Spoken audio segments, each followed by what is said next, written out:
ഒരുപക്ഷെ ഏറ്റവും വലിയ സ്ത്രീ സംഗമമാണ് ആറ്റുകാലിൽ നടക്കുന്നത്.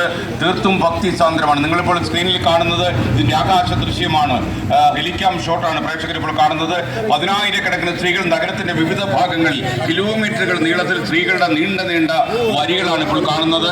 വളരെ വെളുപ്പിന് 3 മണിക്ക് തന്നെ സ്ഥലം ബുക്ക് ചെയ്ത് അവിടേക്ക് ചേക്കേറിയിട്ടുള്ള വനിതകളുടെ ആകാശ ദൃശ്യങ്ങളാണ് പ്രേക്ഷകർ ഇപ്പോൾ സ്ക്രീനിൽ കാണുന്നത്. ക്ഷേത്ര പരിസരം, ആറ്റുകാൽ ക്ഷേത്ര പരിസരം ഭക്തി നിർഭരമായി കഴിഞ്ഞിരിക്കുന്നു. ഏഷ്യയിലെ തന്നെ ഏറ്റവും വലിയ വനിതാ സംഘം എന്ന് വേണമെങ്കിൽ നമ്മൾ വിളിക്കാം. സ്ത്രീകളുടെ ശബരിമലയാണ് ആറ്റുകാൽ. പ്രവിത ലക്ഷ്മി ആറ്റുകാൽ ക്ഷേത്ര പരിസരത്ത് നമുക്കൊപ്പം തത്സമയം ചേരുകയാണ്. Pravitha Lakshmi, good morning. പ്രവിത, ഒരുപക്ഷെ ഇത്രയും ഭക്തി നിർഭരമായ അന്തരീക്ഷത്തിലാണ് ആറ്റുകാൽ പൊങ്കാല അരങ്ങേറുക. ഈ ക്ഷേത്ര പരിസരത്ത് 10,000-കണക്കിന് സ്ത്രീജനങ്ങൾക്ക് നടുവിൽ നിൽക്കുമ്പോൾ എന്തൊക്കെയാണ് പ്രവിത ലക്ഷ്മി ആലോചിക്കുന്നത്? എന്തൊക്കെയാണ് നമ്മുടെ പ്രേക്ഷകരുമായി പങ്കുവയ്ക്കാൻ കഴിയുന്ന വിശേഷങ്ങൾ? പറയും. Very good morning S K. ഞാനിപ്പോൾ നിൽക്കുന്നത് SK സൂചിപ്പിച്ചതുപോലെ തന്നെ ആറ്റുകാൽ ക്ഷേത്ര പരിസരത്താണ്. ഇപ്പോൾ ഞാൻ നിൽക്കുന്നത് തെക്കേ നടയുടെ സമീപമാണ്. ഇവിടെ നിറയെ സ്ത്രീജനങ്ങളെ കൊണ്ട്, ഭക്തരെ കൊണ്ട് നിറഞ്ഞിരിക്കുകയാണ്. SK എന്നോട് ചോദിച്ചല്ലോ എന്താണ് ഇപ്പോൾ മനസ്സിൽ വരുന്നത്. ഒരു പക്ഷേ സ്ത്രീകൾക്ക് ഇത്രയധികം സ്വാതന്ത്ര്യത്തോടെ വന്നു പോകാൻ സാധിക്കുന്ന, ഒരു ഭയത്തോടെയും ഒരു ഭയവും ഇല്ലാതെ സർവ്വസ്വാതന്ത്ര്യത്തോടെ വരാൻ സാധിക്കുന്ന ഒരു ഉത്സവം എന്ന് പറയുന്നത് തീർച്ചയായിട്ടും ആറ്റുകാൽ പൊങ്കാലയാണെന്നതിൽ യാതൊരു സംശയവുമില്ല. സ്ത്രീകളുടെ ശബരിമല എന്നാണ് ആറ്റുകാൽ ക്ഷേത്രം തന്നെ അറിയപ്പെടുന്നത്. ഇവിടേക്ക് സ്ത്രീകളുടെയും ഭക്തരുടെയും ഒഴുക്കാണ്. അത് ഈ ദൃശ്യങ്ങളിൽ നിന്ന് തന്നെ കാണാൻ സാധിക്കും. ഞാൻ തെക്കേ നടയിൽ നിൽക്കുന്നതുകൊണ്ട് തന്നെ കൂടുതൽ ആളുകൾ ഇവിടേക്ക് ദേവിയെ കണ്ട് തൊഴാനായി എത്തുന്നുണ്ട്. ഈ ക്ഷേത്രത്തിനകത്ത് കയറി പ്രാർത്ഥിച്ച ശേഷമാണ് പൊങ്കാല അർപ്പിക്കാൻ പോകേണ്ടത്. അങ്ങനെയാണ് അതിന്റെ രീതി. അതുകൊണ്ട് തന്നെ ഒരുപാട് ഭക്തർ ഇവിടേക്ക് എത്തുന്നുണ്ട്. ഈ ക്ഷേത്ര പരിസരത്തെല്ലാം ഇപ്പോൾ ഞാൻ ഈ നിൽക്കുന്നതിന്റെ എതിർവശത്ത് അവിടെ ഒരു മൈതാനമുണ്ട്. അവിടെയെല്ലാം പൊങ്കാല കലങ്ങൾ കൂട്ടി വെച്ചിരിക്കുകയാണ്. പറഞ്ഞാൽ ഇങ്ങനെ ഒരു തരി മാത്രമേ സ്ഥലമുള്ളൂ. അത്ര അടുക്കിയാണ് പൊങ്കാല കലങ്ങൾ വെച്ചിരിക്കുന്നത്. കാരണം ഒരു തരി സ്ഥലം കിട്ടിയാൽ അവിടെ ഒരാൾക്ക് പൊങ്കാല അർപ്പിക്കാം. അത്രത്തോളം ഈ ക്ഷേത്രത്തോട് അടുത്ത് കിടക്കുന്ന പ്രദേശമായതുകൊണ്ട് ഇവിടേക്ക് കൂടുതൽ ആളുകൾ ഒഴുകിയെത്തുകയാണ്. കാരണം ക്ഷേത്രത്തിന്റെ അടുത്ത് പൊങ്കാല അർപ്പിക്കുക എന്നുള്ളത് ഏതൊരു ഭക്തയുടെയും ഏറ്റവും വലിയ ആഗ്രഹമാണ്. അതുകൊണ്ട് തന്നെ ഇവിടേക്ക് ഭക്തരുടെ ഒഴുക്കാണ്. ദിവസങ്ങൾക്ക് മുൻപ് തന്നെ ഈ പ്രദേശത്തൊക്കെ ബുക്കിംഗ് ആരംഭിച്ചിരുന്നു. ഈ ബുക്ക് ചെയ്യാത്തവർ തന്നെ അവിടെ മുൻപ് തന്നെ വന്ന് സ്ഥലം പിടിക്കുന്ന കാഴ്ചയൊക്കെ നമുക്ക് കാണാൻ സാധിച്ചിരുന്നു. ഞങ്ങളിപ്പോൾ ഇവിടെ വന്നിട്ട് 2 ദിവസമായല്ലോ SK. ഈ 2 ദിവസം തിരക്ക് കൂടിക്കൂടി വരുന്നതല്ലാണ്ട് അതിന് യാതൊരു കുറവുമില്ല. ഇതിപ്പോ ഞായറാഴ്ച ദിവസം കൂടി ആയതുകൊണ്ട് കൂടുതൽ ഭക്തരെ ഇങ്ങോട്ട് പ്രതീക്ഷിക്കുന്നുണ്ട്.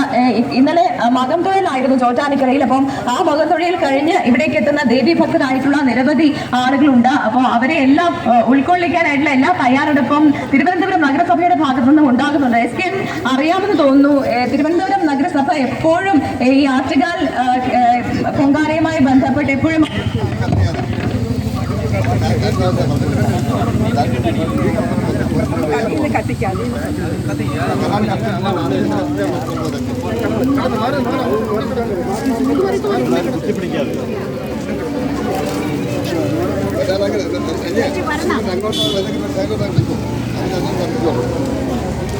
ഓം ശ്രീ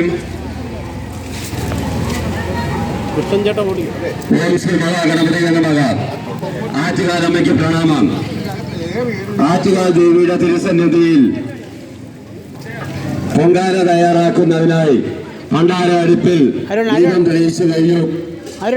അതേ സമയക്രമം പാലിച്ചുകൊണ്ട് തന്നെ വഴുതക്കാട് ശ്രീ മഹാഗണപതി ക്ഷേത്ര തിരുനടയിൽ തയ്യാറാക്കിയ മുഖ്യ അടുപ്പിൽ ക്ഷേത്ര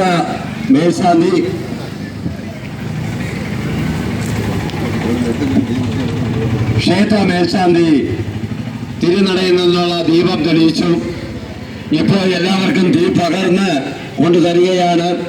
ദയവായി വളരെ ശ്രദ്ധിച്ചു മാത്രം പൊങ്കാല ഇടുക. ചുരിദാറിന്റെ ഷാള്, സെറ്റ് മുണ്ടിന്റെ തുമ്പ്, സാരി ഉടുത്തിട്ടുള്ളവരുടെ സാരിത്തുമ്പ് എന്നിവ ശരീരത്തോട് ചേർത്ത് വെച്ച് വേണം പൊങ്കാല ഇടാൻ. കാരണം ദീപനാളങ്ങൾ നിങ്ങൾ നിൽക്കുന്ന സൈഡിലേക്ക് തന്നെയാണ് കാറ്റ് വീശി വരാൻ സാധ്യത. അതുകൊണ്ട് വളരെ ശ്രദ്ധയോടുകൂടി പൊങ്കാല തയ്യാറാക്കണമെന്ന് വിനീതമായി അഭ്യർത്ഥിക്കുന്നു. പൊങ്കാല തയ്യാറാക്കി ഏതെങ്കിലും രീതിയിലുള്ള ദേഹശാസ്ത്രം ഉണ്ടാവുകയാണെങ്കിൽ ദൈവത്തിന് മുന്നിലുള്ള പൊങ്കാല സഹായ സമിതി ഓഫീസുമായി ബന്ധപ്പെട്ടതാണ്. ദയവായി പൊങ്കാല അർപ്പിക്കുന്ന ഭക്തജനങ്ങൾ ഈ ആളുകൾ അവർക്ക് നേരെ ആന കാറ്റ് വീശുമ്പോൾ വരാൻ സാധ്യത. അതുകൊണ്ട് അവരുടെ വശങ്ങൾ പല സൂക്ഷ്മതകളോടുകൂടി മാത്രം ഒതുക്കി വെച്ച് പൊങ്കാല തയ്യാറാക്കണമെന്ന് വിനീതമായി അഭ്യർത്ഥിക്കുന്നു. പൊങ്കാല ആരംഭിച്ചു കഴിഞ്ഞ് 11 മണിയോടുകൂടി ശ്രീ വിഘ്നേശ്വര NSS കരുവ ഹാളിൽ ഇവിടെ എത്തിച്ചേർന്നിട്ടുള്ള പൊങ്കാല അർപ്പിക്കാൻ എത്തിയിട്ടുള്ള ഭക്തജനങ്ങൾക്കും കൂടെ വന്നിട്ടുള്ള എല്ലാ ആൾക്കാർക്കും അതുപോലെ നല്ലവരായ ഭക്തജനങ്ങൾക്കും നല്ലവരായ നാട്ടുകാർക്കും